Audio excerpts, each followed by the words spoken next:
Welcome to the 2020 Global Peace Film Festival interview. My name is Kelly Devine. I'm the artistic director and joined along with Nina Strike, the executive director, as we meet and chat with Robin Canfield of Actuality Media, representing the films The Butterfly Effect and Constant Dripping Hollows Out the Stone. Be sure to check out the Global Peace Film Festival website to find and watch these films. If you have any questions that you want to ask, we'll have a forum that we'll talk about afterwards. The festival starts September 21st. We're looking forward to seeing you all there. And now let's start the interview. Welcome, Robin, and good to see you. First of all, tell us a little bit about Actuality Media and the films that are in the festival.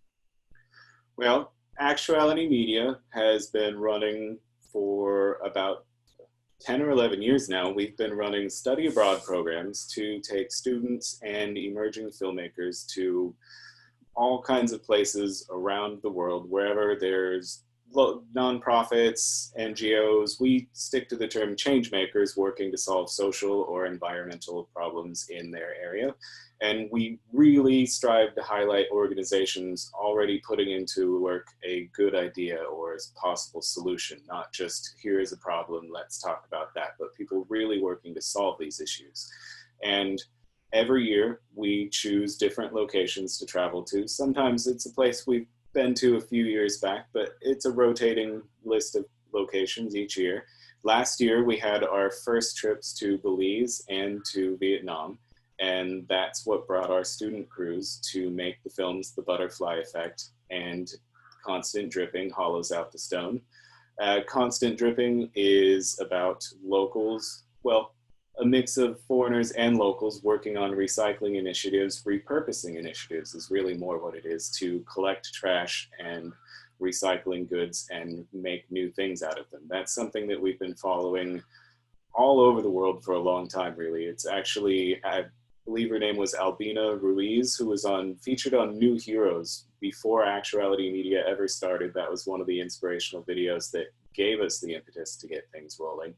And so it's a topic that we come back to now and again whenever we really find a new innovative project working with that. The Butterfly Effect was something that we did not expect to come into until we were already in the area looking at change makers to work with, in that it is a butterfly farm in Belize, but it's really working to preserve the local ecosystem, teach locals about the importance of nature, and to teach other people, teach locals and the world about the potential effects of climate change, especially as they're really starting to already get hit by that in Belize. So you say you've been doing this for about 10, 11 years? That's correct. What attracted you to this type of work? Well, I'm one of the two co-founders. The other co-founder is Aubrey Canfield, my wife. She actually had the first initiative looking at organizations in the US that could just use assistance and attention and resources. And we met when she had begun working on that. She had come from a film background. I had come from a journalism background.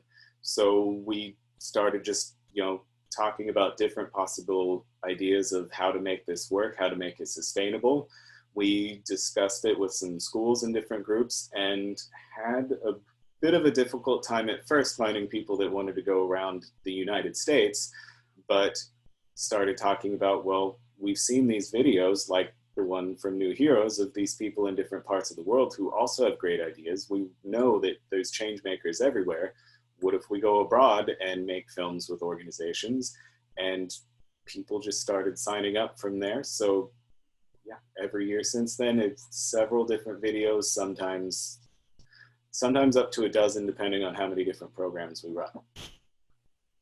Well, we program now films from your organization for the past 3 or 4 years, I believe. I didn't look up all of them, but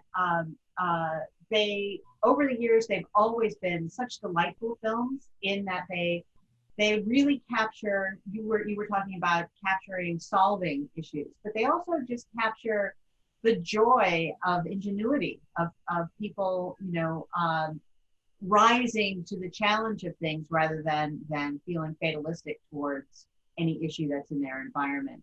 What are, in all these years, what has been the most surprising aspect of the kind of work that you do? The most surprising aspect, it's a lot of things, even as it's different students and different people every year that we're working with, we start to see a lot of the same recurring ideas. I can tell, that it's early in a trip by some of the responses and activities that our participants choose. And I can tell that we're near the end of the trip because a few days before that is usually when students stop taking pictures of everything around them. So some of these things start to repeat and we get used to that. But there's still always new problems every day of that's filmmaking is problem solving. So there's always some new things to come up that we won't have expected. And but it's still a part of that filmmaking. What I think the most surprising thing is, we know that we're foreigners coming in to try and tell a local story. And we're teaching the students, we're having focused lessons while we're doing this to make sure we're really working on the most important aspects of storytelling and filmmaking.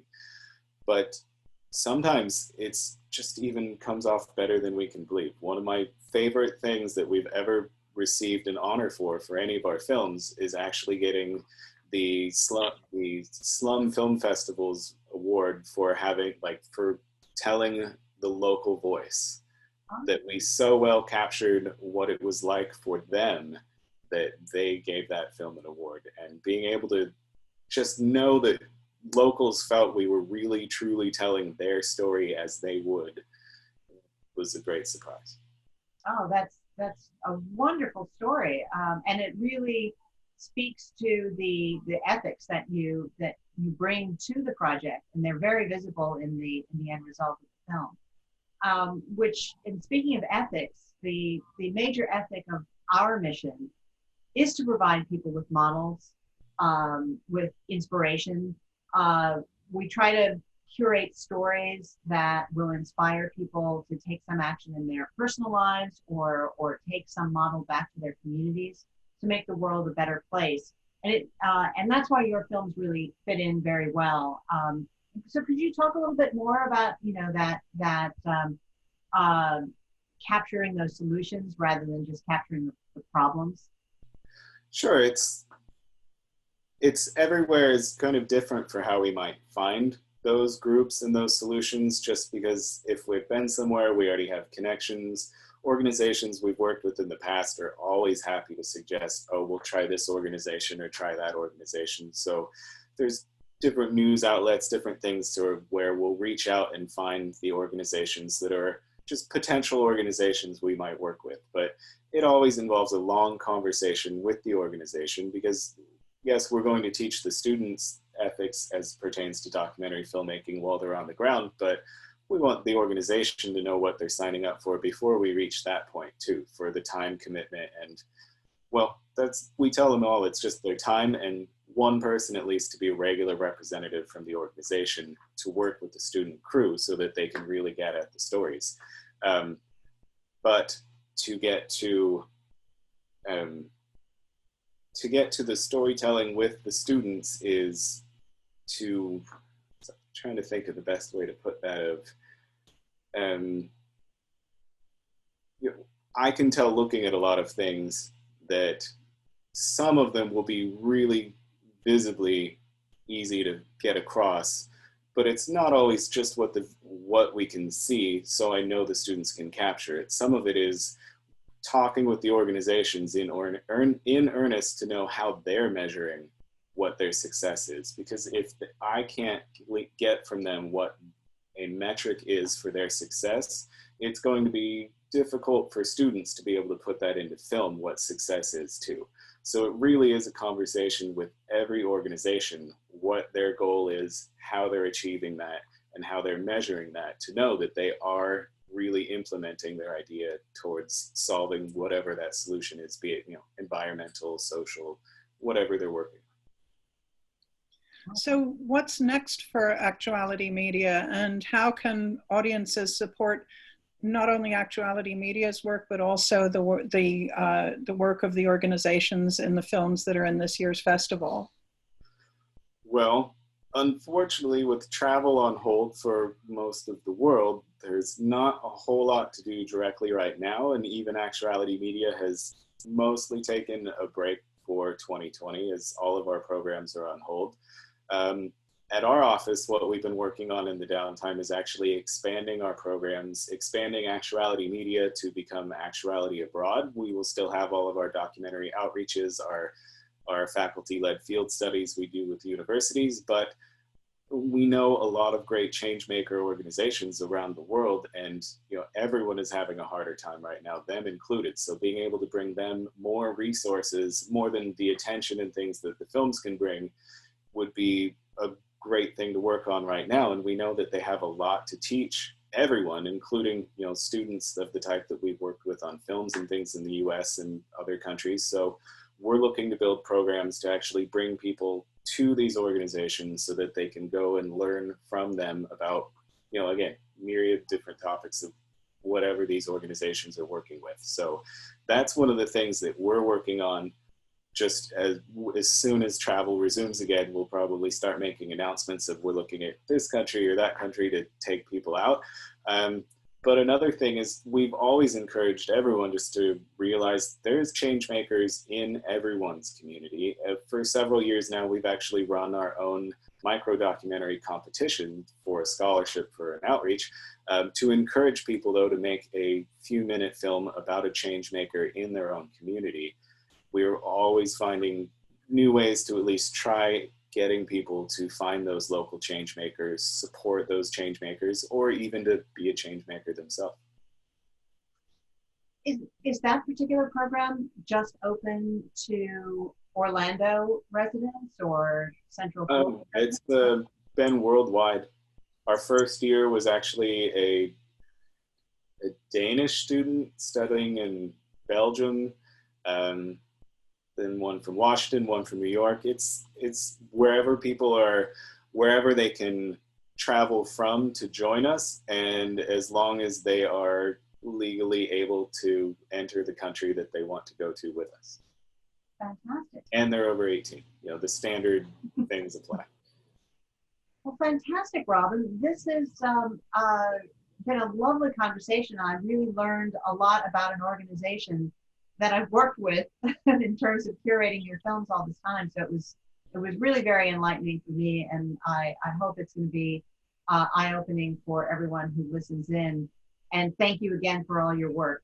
And for those of you listening, if you have a question for Robin, please seek out our Ask a Filmmaker, submit a question to a filmmaker form. We'll have that Google form available on all our film pages. As impact is a big part of what we do, please also seek out our impact survey. If any of the films, like The Butterfly Effect or Constant Dripping Hollows Out the Stone, inspire you to take action, let us know. Seek out that form on our film pages. And again, go to peacefilmfest.org to see all of our programming, and we will see you starting September 21st at the festival. Thank you.